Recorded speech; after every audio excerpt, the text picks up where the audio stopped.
നമുക്ക് തെർമോഡൈനാമിക്സിൻ്റെ അടുത്ത സെക്ഷനിലേക്ക് കിടക്കാം. കഴിഞ്ഞ ക്ലാസ്സിൽ നമ്മൾ സീറോത്ത് ലോ ഓഫ് തെർമോഡൈനാമിക്സും ഫസ്റ്റ് ലോ ഓഫ് തെർമോഡൈനാമിക്സും ആണ് പറഞ്ഞു നിർത്തിയത്. ഫസ്റ്റ് ലോ എന്താണ് zeroth law of thermodynamics? A B C മൂന്ന് സിസ്റ്റങ്ങൾ ഉണ്ടെങ്കിൽ എയും ബിയും തെർമൽ ഇക്വിലിബ്രിയത്തിലാണെങ്കിൽ ബിയും സിയും തെർമൽ ഇക്വിലിബ്രിയത്തിലാണെങ്കിൽ ഉറപ്പായും എയും സിയും എന്തിലായിരിക്കും?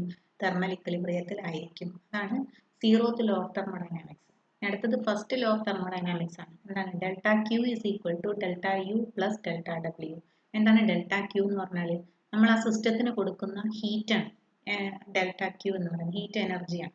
ഡെൽറ്റ യു എന്ന് പറയുന്നത് ആ ഹീറ്റ് എനർജി സ്വീകരിച്ചുകൊണ്ട് സിസ്റ്റത്തിൻ്റെ ഇൻറ്റേർണൽ എനർജിയിൽ ഉണ്ടാകുന്ന മാറ്റമാണ്. ഡെൽറ്റ ഡബ്ല്യു എന്ന് പറയുന്നത് ആ ഹീറ്റ് എനർജി സ്വീകരിച്ചുകൊണ്ട് സിസ്റ്റം ചെയ്യുന്ന വർക്കാണ്. ഇതിനെയാണ് നമ്മൾ ഫസ്റ്റ് ലോ ഓഫ് തെർമോഡൈനാമിക്സ് എന്ന് പറയാം. ഇനി നമ്മൾ ഹീറ്റ് അതിലേക്ക് സിസ്റ്റത്തിലേക്ക് കൊടുക്കുകയാണെങ്കിൽ ക്യൂ പോസിറ്റീവ് ആയിട്ട് എടുക്കും. എന്നാൽ ഹീറ്റ് സിസ്റ്റം പുറത്തേക്ക് സിസ്റ്റം സറൗണ്ടിങ്സിലേക്ക് ഹീറ്റ് കൊടുക്കുകയാണെങ്കിൽ ക്യൂ നെഗറ്റീവ് ആയിട്ട് എടുക്കും. അതുപോലെ work done by the system, gas expand ചെയ്യുകയാണെങ്കിൽ ഡബ്ല്യു പോസിറ്റീവ് ആയിട്ട് എടുക്കും. Work done on the system, നമ്മളതിനെ കംപ്രസ് ചെയ്യുകയാണെങ്കിൽ നമ്മളാണ് വർക്ക് ചെയ്യുന്നത്, അപ്പോൾ ഗ്യാസ് കംപ്രസ് ചെയ്യും, അപ്പോൾ ഡബ്ല്യു നെഗറ്റീവ് ആയിട്ട് എടുക്കും. From the first law of thermodynamics, delta Q is equal to delta U plus delta W. അതിൽ നിന്ന് delta U is equal to delta Q minus delta W. Internal energy U എന്ന് പറയുന്നത് ഒരു thermodynamic state variable ആണ്. നമ്മൾ കണ്ടു, ഒരു സിസ്റ്റത്തിനെ define ചെയ്യാൻ വേണ്ടി മാക്രോസ്കോപ്പിക്കായി നമുക്ക് അളന്നെടുക്കാവുന്ന ചില ടേംസിന്, പാരാമീറ്റേഴ്സിൻ്റെ ടേംസിൽ നമ്മൾ അതിനെ എക്സ്പ്രസ് ചെയ്യും. അതിനെയാണ് തെർമോഡൈനാമിക് സ്റ്റേറ്റ് വേരിയബിൾ അല്ലെങ്കിൽ മാക്രോ വേരിയബിൾ എന്നൊക്കെ വിളിക്കാം. അപ്പോൾ യു ഇന്റേണൽ എനർജി നമുക്ക് മെഷർ ചെയ്യാൻ പറ്റും. അതുകൊണ്ട് തന്നെ ഇന്റേണൽ എനർജി ഒരു തെർമോഡൈനാമിക് സ്റ്റേറ്റ് വേരിയബിൾ ആണ്. അതിൻ്റെ ഒരു പ്രോപ്പർട്ടി എന്ന് പറയുന്നത് അതെന്താണ്? പാത്ത് ഇൻഡിപെൻഡൻ്റ് ആണ്. എങ്ങനെയാണ് അത് പാത്ത് ഇൻഡിപെൻഡൻ്റ് ആവുന്നത്? അതാണ് നമ്മൾ നോക്കാൻ പോകുന്നത്. ഒരു സിസ്റ്റത്തിനെ പ്രഷർ P1 വോളിയം V1 ഉള്ള ഒരു സിസ്റ്റത്തിനെ നമ്മൾ എന്തൊക്കെയോ പ്രോസസ്സ് ചെയ്യുന്നു, അതിനുശേഷം ഫൈനലി അതിൻ്റെ പ്രഷർ P2 വോളിയം V2 മാറുന്നു എന്ന് വിചാരിക്കാം. ഇത് നമുക്ക് പല രീതിയിൽ ചെയ്യാൻ പറ്റും. എന്താണ് ഒന്നാമത്തെ കേസ്? പ്രഷർ കോൺസ്റ്റന്റ് ആക്കി വെക്കുക, വോളിയം മാറ്റുക. കണ്ടോ, P1 V1 എന്തായി? P1 V2 ആയി. പിന്നെ ആ മാറ്റിയ വോളിയം അതുപോലെ കോൺസ്റ്റന്റ് ആക്കി വെക്കുക, എന്നിട്ട് പ്രഷർ മാറ്റുക, അപ്പോൾ P2 V2 ആയി. രണ്ടാമത്തെ കേസ് എന്താ? നേരെ തിരിച്ചു ചെയ്യാം. P1 V1 പ്രഷറിനെ ആദ്യം മാറ്റുക, വോളിയം കോൺസ്റ്റന്റ് ആക്കി വെക്കുക, അപ്പോൾ P2 V1 ആയി. പിന്നീട് ആ മാറ്റിയ വോളിയം കോൺസ്റ്റന്റ് ആക്കി വെക്കുക, മാറ്റിയ പ്രഷർ കോൺസ്റ്റന്റ് ആക്കി വെക്കുക, എന്നിട്ട് വോളിയം മാറ്റുക, അപ്പോൾ P2 V2 ആയി. ഈ രണ്ട് കേസിലും ഇനീഷ്യലായിട്ട് ഗ്യാസ് ഉള്ളത് P1 V1 എന്ന സ്റ്റേറ്റിലും ഫൈനലായിട്ട് ഗ്യാസ് ഉള്ളത് P2 V2 എന്നുള്ള സ്റ്റേറ്റിലുമാണ്. അപ്പോൾ ഇന്റേണൽ എനർജി രണ്ട് കേസിലും ഇനീഷ്യലും ഫൈനലും സെയിം ആയിരിക്കും. അപ്പോൾ അതുകൊണ്ടാണ് ഇന്റേണൽ എനർജി എന്തിനെ ഡിപ്പെൻഡ് ചെയ്യില്ല? പാത്തിനെ ഡിപ്പെൻഡ് ചെയ്യില്ല. അത് ഓൺലി ഇനീഷ്യൽ ആൻഡ് ഫൈനൽ സ്റ്റേറ്റ്സിനെ മാത്രം ഡിപ്പെൻഡ് ചെയ്യുന്ന ഒരു സംഗതിയാണ്. ആ ഇൻസ്റ്റന്റിലുള്ള എനർജിയാണ് നമ്മൾ എന്ത് വിളിക്കുക? ഇന്റേണൽ എനർജി എന്ന് വിളിക്കുക. അപ്പോൾ കണ്ടോ, യു ഈസ് പാത്ത് ഇൻഡിപെൻഡന്റ്. പക്ഷേ ഡെൽറ്റ ക്യൂവും ഡെൽറ്റ ഡബ്ല്യൂവും രണ്ട് കേസിലും എന്തായിരിക്കും? ഡിഫറെൻ്റ് ആയിരിക്കും. അതായത് പ്രഷർ കോൺസ്റ്റന്റ് ആക്കി വെച്ച് വോളിയം മാറ്റണമെങ്കിൽ, അല്ലെങ്കിൽ തിരിച്ച് വോളിയം കോൺസ്റ്റന്റ് ആക്കി വെച്ച് പ്രഷർ മാറ്റണമെങ്കിൽ നമ്മൾ കൊടുക്കുന്ന എനർജിയും സിസ്റ്റം ചെയ്യുന്ന വർക്കും രണ്ടും വ്യത്യാസം ഉണ്ടാവും. അതുകൊണ്ട് തന്നെ ഡെൽറ്റ ക്യൂവും ഡെൽറ്റ ഡബ്ല്യൂ എന്തല്ല? തെർമോഡൈനാമിക് സ്റ്റേറ്റ് വേരിയബിൾ അല്ല. അവർ എന്ത് ചെയ്യും? ആ പാത്തിന്റെ മുകളിൽ ഏത് പ്രോസസ്സാണോ ആദ്യം ചെയ്യുന്നത് അതിന്റെ മുകളിൽ ഡിപ്പെൻഡ് ചെയ്യും. അപ്പോൾ ദേ depend on the path from the initial to final state. So delta Q and delta W are path dependent. അപ്പോൾ വീണ്ടും law of thermodynamics delta Q is equal to delta U plus delta W. Delta U is equal to delta Q minus delta W. അവിടെ delta U എന്ന് പറയുന്നത് thermodynamic state variable ആണ്. പക്ഷെ ഇത് രണ്ടും എന്തല്ല? ഹീറ്റ് എനർജിയും വർക്കും എന്തല്ല? തെർമോഡൈനാമിക് സ്റ്റേറ്റ് വേരിയബിൾ അല്ല. അപ്പൊ നോക്കൂ, ഇത് രണ്ടും പാത്ത് ഡിപ്പെൻഡന്റ് ആയിട്ട് പോലും അതിന്റെ റിസൾട്ട് ഡെൽറ്റ യു എന്ന് പറയുന്നത് എന്താണ്? പാത്ത് ഇൻഡിപെൻഡന്റ് ആണ്. ഇനി രണ്ടാമത്തെ നോട്ട് എന്താ നോക്കാം. System is taken through a process in which delta U is equal to 0. നമ്മൾ എന്തോ ഒരു പ്രോസസ്സ് ചെയ്യുന്നു, ഇതൊക്കെ നമ്മൾ കാണും കുറച്ച് കഴിയുമ്പോൾ. എന്തോ ഒരു പ്രോസസ്സ് ചെയ്യുന്നു, ഇന്റേണൽ എനർജി 0 ആണ് എന്ന് വിചാരിക്കുക. അങ്ങനെയാണെങ്കിൽ delta Q, change in internal energy 0 ആണെന്ന് വിചാരിക്കാം. അങ്ങനെയാണെങ്കിൽ നമ്മൾ കൊടുത്ത എനർജി മുഴുവനായും സിസ്റ്റം എന്തിനു ഉപയോഗിച്ചു? ഒരു വർക്ക് ചെയ്യാൻ ഉപയോഗിച്ചു. So delta Q is equal to delta U plus delta W. അതിൽ ഡെൽറ്റ യു 0 ആയിപ്പോയി. അപ്പോൾ delta Q is equal to delta W. heat supplied to the system is used entirely by the system in doing work on the environment. In an example, isothermal expansion of an ideal gas. ഇതൊക്കെ നമ്മൾ വിശദമായിട്ട് അടുത്ത ക്ലാസ്സുകളിൽ കാണും. Delta U is equal to 0. മൂന്നാമത്തെ note എന്താണ്? Delta Q is equal to delta U plus delta W. System ഒരു gas ആണെന്ന് വിചാരിക്കും. ഒരു സിലിണ്ടറിലുള്ള ഒരു ഗ്യാസ്, ഒരു പാത്രത്തിലുള്ള ഒരു ഗ്യാസ്, ആ പാത്രത്തിന്റെ അറ്റത്ത് ഒരു മൂവബിൾ പിസ്റ്റൺ ഘടിപ്പിച്ചിട്ടുണ്ടെന്ന് വിചാരിക്കും. അങ്ങനെയാണെങ്കിൽ ഈ സിസ്റ്റം ഗ്യാസ് നമ്മൾ ഒരു എനർജി കൊടുക്കുന്നു, പുറത്തുനിന്നൊന്നും ചൂടാക്കി കഴിഞ്ഞാൽ സിസ്റ്റം ഒരു വർക്ക് ചെയ്യും. വർക്ക് ചെയ്തിട്ട് എന്ത് ചെയ്യും? ഈ പിസ്റ്റണിനെ മുകളിലേക്ക് തള്ളും അല്ലെ? ആ work done by the system എങ്ങനെ കിട്ടാം? Work done is equal to force into displacement. ഫോഴ്സിനെ ഇവിടെ ഗ്യാസ് ആയതുകൊണ്ട് നമ്മൾ പ്രഷറിന്റെ ഏരിയന്റെ ഒക്കെ ടേംസിലേക്ക് മാറ്റാണ്. Pressure is equal to force by area. So force is equal to pressure into area. അപ്പൊ delta W is equal to P A displacement എത്രയാണ് നീങ്ങിയത്? പിസ്റ്റൺ ഡെൽറ്റ എക്സ് ആണ് നീങ്ങിയത്. അപ്പൊ പി എ ഡെൽറ്റ എക്സ് എന്ന് കിട്ടും. So delta W is equal to P into ഇത് ഏരിയയും ലെങ്ത്തും ആണ് അല്ലെ? ഡിസ്പ്ലേസ്മെന്റ് എന്ന് പറഞ്ഞാൽ നീങ്ങിയ ആ ദൂരമാണ്. അപ്പൊ ഏരിയ ഇൻറ്റു ലെങ്ത് എന്ന് പറഞ്ഞാൽ ആ നീങ്ങിയ ആ വോളിയം ആണ് കിട്ടുക. So P into delta V എന്ന് കിട്ടും. So delta Q is equal to delta U plus delta W എന്നുള്ളിടത്ത് എന്ത് സബ്സ്റ്റിറ്റ്യൂട്ട് ചെയ്ത് കൊടുക്കുക? പി ഡെൽറ്റ വി സബ്സ്റ്റിറ്റ്യൂട്ട് ചെയ്ത് കൊടുക്കുക. So delta Q is equal to delta U plus P delta V എന്ന് കിട്ടും. ഇതൊക്കെ നമ്മൾ കഴിഞ്ഞ ക്ലാസ്സിൽ കണ്ടു കഴിഞ്ഞതാണ്. എന്താണ് ഹീറ്റ് കപ്പാസിറ്റി എന്ന് പറഞ്ഞാൽ? എന്താണ് heat required to change its temperature by 1 unit. Capital S is equal to delta Q by delta T. Delta Q എന്ന് പറയുന്നത് നമ്മൾ കൊടുക്കുന്ന ഹീറ്റ് ആണ്. ഡെൽറ്റ ടി എന്ന് പറയുന്നത് അതിന്റെ ചേഞ്ച് ഇൻ ടെമ്പറേച്ചർ ആണ്. എന്താണ് യൂണിറ്റ്? ജൂൾ ആണല്ലോ, എനർജി അല്ലേ? Joule per kelvin. Joule kelvin raise to -1. ഇനി ഇത് എന്തിന്റെ മുകളിലൊക്കെ ഡിപ്പെൻഡ് ചെയ്യും? Nature, mass and temperature. ഇതൊരു ഇമ്പോർട്ടന്റ് സെന്റൻസ് ആട്ടോ. Heat capacity S depends upon the nature of the substance, mass of the substance and the temperature of the substance. എന്താണ് specific heat capacity? Small S. Unit മാസും കൂടി എടുക്കുകയാണെങ്കിൽ എന്തായി? Heat capacity specific heat capacity ആയി. എന്താണ്? It is the heat required to change the temperature of unit mass of the substance by 1 unit. അപ്പോൾ small S ആണ് ഇതിന്റെ നൊട്ടേഷൻ. സ്മോൾ എസ് ഇസ് ഈ simple. Small S is equal to capital S by M. അപ്പൊ എന്തായിരിക്കും unit? Joule. Kelvin raise to -1. പിന്നെ ഒന്നും കൂടി ഉണ്ടാവും, ഒരു കിലോഗ്രാം റേസ് ടു -1 കൂടി ഉണ്ടാവും. So S is equal to delta Q. Capital S is equal to delta Q by delta T ആണ്. അപ്പൊ small S is equal to 1 by M into delta Q by delta T ആണ്. ഇത് എന്തിന്റെ മുകളിലൊക്കെ depend ചെയ്യും എന്ന് നോക്കണം. Independent of amount of substance but depends on nature of substance and temperature. നേരത്തെ എന്തൊക്കെയായിരുന്നു? നേച്ചർ ഓഫ് ദ സബ്സ്റ്റൻസ് ഉണ്ടായിരുന്നു, മാസും ഉണ്ടായിരുന്നു, ടെമ്പറേച്ചറും ഉണ്ടായിരുന്നു. ഇപ്പൊ നമ്മൾ ആ 1 ബൈ എം എന്നുള്ളത് വന്നതുകൊണ്ട് മാസ് ഇല്ല. പിന്നെ എന്തൊക്കെ ഉണ്ടാവും? നേച്ചർ ഓഫ് ദി സബ്സ്റ്റൻസും ടെമ്പറേച്ചർ ഓഫ് ദി സബ്സ്റ്റൻസും ഉണ്ടാവും. ഉണ്ടാവും. Does not depend on amount of substance, കാരണം അത് അവിടെ നമ്മൾ എടുത്തിട്ടുണ്ടല്ലോ അത്. അപ്പോൾ depends on nature of substance and its temperature. Molar specific heat capacity എന്താണ്? ഒരു മോളിന്റെ ഇതൊക്കെ നമ്മൾ പറഞ്ഞാണ് കഴിഞ്ഞ ക്ലാസ്സിൽ. സി എന്ന ലെറ്റർ ആണ് കാണിക്കുക. Of a substance is defined as amount of heat required to change the temperature of 1 mole of the substance by unit by 1 unit.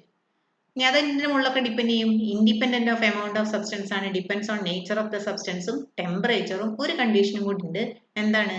Conditions under which heat is supplied. അതെന്താണെന്ന് നമ്മൾ കുറച്ച് കഴിയുമ്പോൾ കാണൂട്ടോ. അപ്പൊ നേരത്തെ പോലെ തന്നെ അതേ കേസാണ്. ഡിപ്പെൻഡ്സ് ഓൺ നേച്ചർ ഓഫ് സബ്സ്റ്റൻസും ടെമ്പറേച്ചറും. പിന്നെ conditions on which heat is supplied. അതെന്താണെന്ന് വെച്ചാൽ കോൺസ്റ്റന്റ് പ്രഷർ ആണോ, കോൺസ്റ്റന്റ് വോളിയം ആണോ എന്നൊക്കെ നമ്മൾ കുറച്ച് കഴിയുമ്പോൾ കാണും. C is equal to small S by mu, അല്ല capital S by mu. S is equal to, ശരിയാണ് ക്യാപിറ്റൽ എസ് ആണല്ലോ, കാരണം ഇവിടെ മാസ് ഇല്ലല്ലോ, മോളാർ അല്ലേ. അപ്പോൾ capital S by mu. Capital S is equal to delta Q by delta T. So C is equal to 1 by mu into delta Q by delta T. Unit എന്തായിരിക്കും? Joule. Kelvin raise to -1. ഒരു മോൾ raise to -1 കൂടി ഉണ്ടാകും. ഇതാണ് നമ്മൾ നേരത്തെ പറഞ്ഞത്. Special കണ്ടീഷന്റെ മുകളിൽ depend ചെയ്യുന്നു. എന്താണ് സ്പെഷ്യൽ കണ്ടീഷൻ എന്നറിയോ? Molar specific heat capacity of gases. ഗ്യാസസിന്റെ കാര്യം പറയുമ്പോൾ നമ്മൾ conditions on which the heat transfer takes place, അതൊരു വലിയ ഇമ്പോർട്ടന്റ് റോൾ പ്ലേ ചെയ്യും ഈ കേസസിൽ. എന്താണ്? 2 തരം മോളാർ സ്പെസിഫിക് ഹീറ്റ് കപ്പാസിറ്റി ഉണ്ട് ആർക്ക്? ഗ്യാസസിന്. ഒന്ന് സി വി ആണ്, അതായത് molar specific heat capacity at constant volume. അടുത്തത് സി പി ആണ്, molar specific heat capacity at constant pressure. പേര് സൂചിപ്പിക്കുന്നത് പോലെ തന്നെ എന്താണ് കോൺസ്റ്റന്റ് വോളിയത്തിലുള്ള മോളാർ സ്പെസിഫിക് ഹീറ്റ് കപ്പാസിറ്റി എന്ന് പറഞ്ഞാൽ വോളിയം കോൺസ്റ്റന്റ് ആക്കി വെക്കുക, ബാക്കി കണ്ടീഷൻസ് ഒക്കെ സെയിം തന്നെ. It is the at constant volume of a substance is the amount of heat required to change the temperature of 1 mole of it by 1 unit. ഒരു condition ഉണ്ട്, എന്താണ്? by keeping the volume constant. So Cv is equal to 1 by mu into delta Q by delta T. Volume constant ആണ് എന്ന് കാണിക്കാനാണ് അതിനെ എന്തിട്ടുള്ളത്, ബ്രാക്കറ്റിൽ ഇട്ടിട്ട് V എന്ന് എഴുതിയിട്ടുള്ളത്. ഇതുപോലെ തന്നെ കോൺസ്റ്റന്റ് പ്രഷറിൽ ചെയ്യാം. അപ്പൊ അതിലൊരു ടേം കൂടി വരും, at constant pressure the amount of heat required to change the temperature of 1 mole of the substance by 1 unit, keeping the pressure constant. അപ്പോൾ നമ്മൾ എങ്ങനെ എഴുതാം? Cp is equal to 1 by mu into delta Q by delta T. Constant പ്രഷറിലാണ് എന്ന് കാണിക്കാൻ വേണ്ടിയാണ് ബ്രാക്കറ്റിൽ ഇട്ടിട്ട് P എന്ന് എഴുതിയിട്ടുള്ളത്. വളരെ ഇമ്പോർട്ടൻ്റ് ആയിട്ടുള്ള ഒരു ഡെറിവേഷൻ ആണ് കേട്ടോ. Relation connecting Cp and Cv. എന്താണ്? Cp minus Cv is equal to R. This is called Mayer's relation. സ്ഥിരമായി ചോദിക്കുന്ന ഒരു ചോദ്യമാണ് മേയേഴ്സ് റിലേഷനും എന്താണ് മേയേഴ്സ് റിലേഷൻ എന്നും അതിൻ്റെ ഡെറിവേഷനും. എന്താണ്? Cp minus Cv is equal to R. എന്താണ് Cp? Molar specific heat capacity of a gas at constant pressure. എന്താണ് Cv? Molar specific heat capacity of a gas at constant volume. എന്താണ് R? Universal gas constant. നോക്കാം. From first law of thermodynamics we have delta Q is equal to delta U plus delta W ആയിരുന്നു. ഗ്യാസസിന്റെ കേസിൽ നമുക്ക് അതിനെ എന്ത് മാറ്റി എഴുതാം? ഡെൽറ്റ ഡബ്ല്യുവിനെ പി ഡെൽറ്റ വി എന്ന് എഴുതാം. കോൺസ്റ്റന്റ് വോളിയം ആണെന്ന് പറഞ്ഞാൽ delta V change in volume എന്താണ്? 0 ആണ്. അപ്പൊ രണ്ടാമത്തെ ടേം പോയി, delta Q is equal to delta U എന്ന് കിട്ടി. ഇനി 1 mole of a gas, for 1 mole of a gas C V is equal to നമുക്കറിയാം delta Q by delta T ആണ് അല്ലെ. 1 by mu ഉണ്ടായിരുന്നു, അതുകൊണ്ട് അതിനെ ഒഴിവാക്കാനാണ് 1 മോൾ ഓഫ് എ ഗ്യാസ് എന്ന് പറഞ്ഞത്. Cv is equal to delta Q by delta T. അതിന് പകരം എന്തെഴുതും? Delta U by delta T. ഒക്കെ കോൺസ്റ്റന്റ് വോളിയത്തിലാണെന്ന് കാണിക്കാനാണ്. So Cv is equal to delta U by delta T. ഒരു ബുദ്ധിമുട്ടും ഇല്ല, വളരെ എളുപ്പത്തിൽ നമുക്ക് ആ ഇതിലേക്ക് എത്താം. അടുത്തത് പ്രഷറിന്റെ കേസിൽ നോക്കാം. വീണ്ടും അതേ ഇക്വേഷൻ എഴുതുന്നു. Delta Q is first law of thermodynamics എഴുതുന്നു. Delta Q is absorbed at constant pressure ആണെന്ന് വിചാരിക്കുന്നു. സി പി നമുക്കറിയാം, for 1 mole of a gas C P is equal to delta Q by delta T at constant pressure. ഇനി ഇതിനെ delta Q by delta T നമ്മൾ ഈ equation വെച്ച് മാറ്റി എഴുതാനാണ്. Delta U by delta T plus P into delta V by delta T. അപ്പോൾ delta U by delta T plus P into delta V by delta T. എന്താണ് ഈ P into delta V by delta T എന്ന് പറഞ്ഞാൽ? For 1 mole of an ideal gas, PV is equal to nRT. Ideal gas equation ആണ്. 1 mole ആവുമ്പോൾ PV equal to RT. P into delta V by delta T is equal to R into delta T by delta T. ഇതെന്താണെന്നറിയോ? Constant പ്രഷറിലാണ്. അപ്പോൾ P constant ആണ്, അതുകൊണ്ടാണ് അതിനെ പുറത്തേക്ക് എടുത്തത്. ഇനി ടെമ്പറേച്ചർ മാറുമ്പോൾ ആരാണ് അവിടെ മാറുന്നത്? വോളിയം ആണ്. അതുകൊണ്ടാണ് delta V by delta T എന്ന് എഴുതിയത്. is equal to R into delta T by delta T. Temperature മാറുമല്ലോ. സോ എന്തായി? ഇത് 1 ആയി. അപ്പോൾ P into delta V by delta ടിക്ക് പകരം എന്ത് എഴുതാം? ആർ എന്ന് എഴുതാം. അതിനിവിടെ സബ്സ്റ്റിറ്റ്യൂട്ട് ചെയ്യാം. അപ്പോൾ നമുക്ക് എന്ത് കിട്ടും? C P is equal to delta U by delta T plus R എന്ന് കിട്ടും. ഈ delta U by delta T എന്ന് പറഞ്ഞാൽ എന്താണ്? സി വി ആണ്. അപ്പോൾ C P is equal to C V plus R എന്ന് കിട്ടും. Delta U by delta T C V is equal to എന്ന് സബ്സ്റ്റിറ്റ്യൂട്ട് ചെയ്തു. അപ്പോൾ C P is equal to C V plus R എന്ന് കിട്ടും. അല്ലെങ്കിൽ C P minus C V is equal to R എന്ന് കിട്ടും. ഇതിനെയാണ് നമ്മൾ മേയേഴ്സ് റിലേഷൻ എന്ന് വിളിക്കുക. ഈ റിലേഷനും ഇമ്പോർട്ടൻ്റ് ആണ്, ഈ ഡെറിവേഷനും ഇമ്പോർട്ടൻ്റ് ആണ്. എന്താണ് thermodynamic state variables and equation of state? നമ്മളൊരു തെർമോഡൈനാമിക് സിസ്റ്റത്തിനെ ഡിഫൈൻ ചെയ്യുമ്പോൾ ഒരു ഇക്വിലിബ്രിയം സ്റ്റേറ്റിനെയാണ് ഡിഫൈൻ ചെയ്യുന്നത്. ഏതൊക്കെ ടേംസ് വെച്ചിട്ടാണ്? മാക്രോസ്കോപ്പിക് ആയിട്ട് നമുക്ക് അളക്കാൻ പറ്റുന്ന വേരിയബിൾസ് ഒക്കെ വെച്ച് നമ്മൾ ഡിഫൈൻ ചെയ്യും. അതുകൊണ്ട് തന്നെ അത്തരം variables pressure, volume, temperature, mass, അങ്ങത്തരം വേരിയബിൾസ് നമ്മൾ സ്റ്റേറ്റ് വേരിയബിൾസ് എന്ന് വിളിക്കും. നോക്കൂ, equilibrium of a gas is specified by values of pressure, volume, temperature നമ്മൾ പറഞ്ഞു. പക്ഷെ ഒരു തെർമോഡൈനാമിക് സ്റ്റേറ്റ് സിസ്റ്റം എല്ലായ്പ്പോഴും എന്തായിക്കൊള്ളണമെന്നില്ല, ഇക്വിലിബ്രിയത്തിലായിക്കൊള്ളണം എന്നില്ല. എന്ന് പറഞ്ഞാൽ എന്താ? ഒരു 2 എക്സാമ്പിൾസ് ഇവിടെ തന്നിട്ടുണ്ട്. ഒന്നാമത്തെ എക്സാമ്പിൾ, ഒരു ഗ്യാസിനെ ഒരു വലിയ കണ്ടെയ്നർ എടുക്കുന്നു, അതിൽ കുറച്ച് ഗ്യാസ് വെക്കുന്നു, ഗ്യാസ് ആക്കുന്നു, കണ്ടെയ്നർ അടച്ചു വെക്കുന്നു. അപ്പൊ ആ ഗ്യാസിന് എന്ത് ചെയ്യാൻ പറ്റും? ഈ കണ്ടെയ്നറിൽ മുഴുവനായും എക്സ്പാൻഡ് ചെയ്ത് നിൽക്കാനാവും. അതായത് നോർമൽ എക്സ്പാൻഷൻ ആണ്. കണ്ടോ, gas is allowed to expand freely against vacuum. അപ്പൊ അവിടെ അങ്ങനെ വളരെ സമയം ചെല്ലുന്തോറും ഈ ഗ്യാസ് ഇങ്ങനെ എക്സ്പാൻഡ് ചെയ്ത് ആ കുപ്പിയിൽ അങ്ങോട്ട് നിറയും, അല്ലെങ്കിൽ ആ സിലിണ്ടറിൽ അങ്ങോട്ട് നിറയും.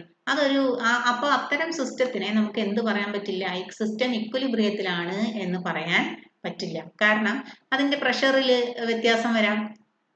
പ്രഷർ ചിലപ്പോൾ യൂണിഫോം ആയിക്കൊള്ളണം എന്നില്ല. അപ്പോൾ വോളിയം എന്നുള്ള ഒരു ചോദ്യം വരും. വോളിയം നമ്മൾ ഒരു ഗ്യാസിനെ ഒരു സിലിണ്ടറിലാക്കി കഴിയുമ്പോൾ തന്നെ പിന്നെ നമ്മൾ ആ ഗ്യാസിന്റെ വോളിയം എന്ന് പറയുന്നത് ആ സിലിണ്ടറിന്റെ വോളിയം ആയിട്ടാണ് നമ്മൾ എടുക്കുക. ഗ്യാസ് പതുക്കെ ആയിരിക്കും ആ സിലിണ്ടറിൽ നിറയുന്നത്. അതുകൊണ്ടാണ് ഇവിടെ വോളിയത്തിനെ പറ്റി പറയാത്തത്.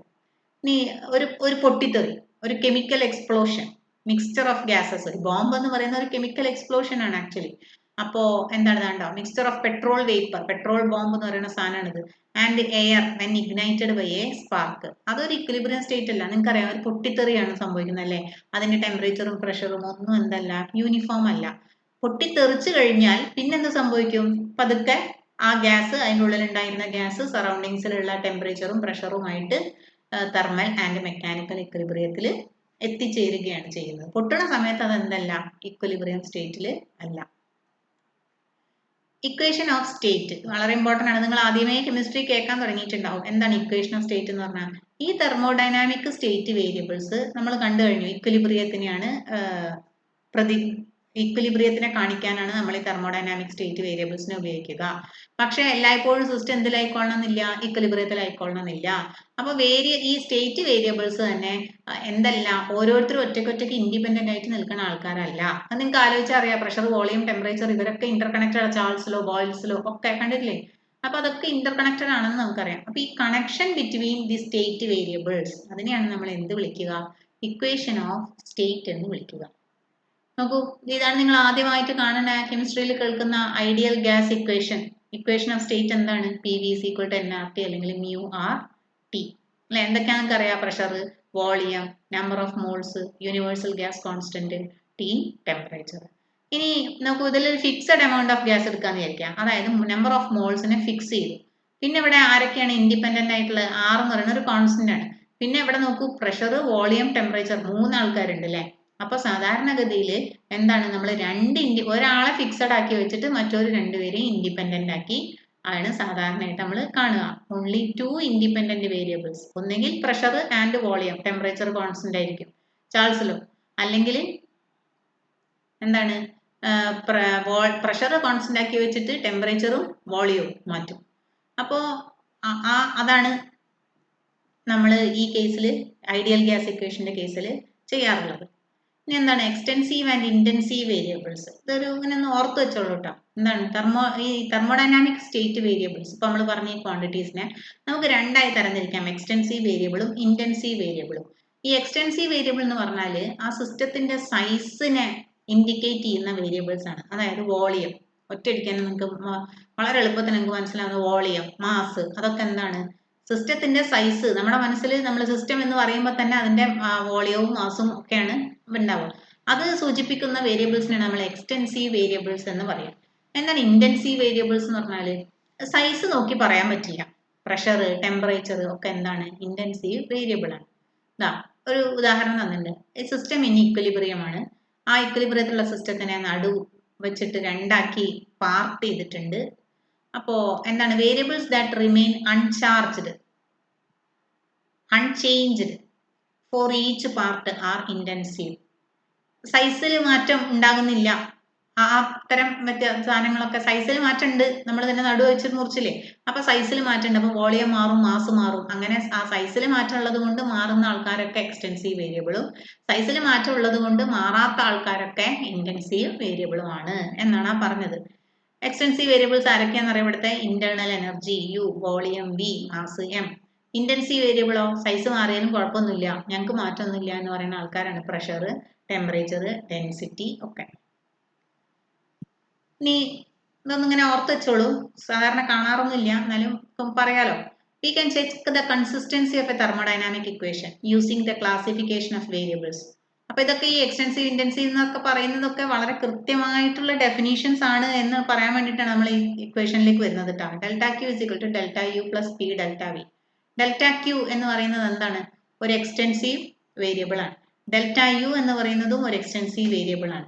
പി ഒരു ഇന്റൻസീവ് വേരിയബിൾ ആണ്. പക്ഷെ ഡെൽറ്റ വി എന്ന് പറയുന്ന ഒരു എക്സ്റ്റൻസീവ് വേരിയബിൾ ആണ്. അപ്പൊ പി ഇൻറ്റു ഡെൽറ്റ വി എന്ന് പറയുന്നത് ഒരു എക്സ്റ്റൻസീവ് വേരിയബിൾ ആണ്. അപ്പൊ നോക്കൂ, മൂന്നും എന്തായി? എക്സ്റ്റൻസീവ് വേരിയബിൾസ് ആയി. കണ്ട, product of an intensive variable P and extensive quantity delta V is extensive. അപ്പൊ രണ്ട് ഭാഗത്ത് ഇക്വേഷൻ രണ്ട് ഭാഗത്തും ഇതെന്തായി? Both sides quantities are extensive.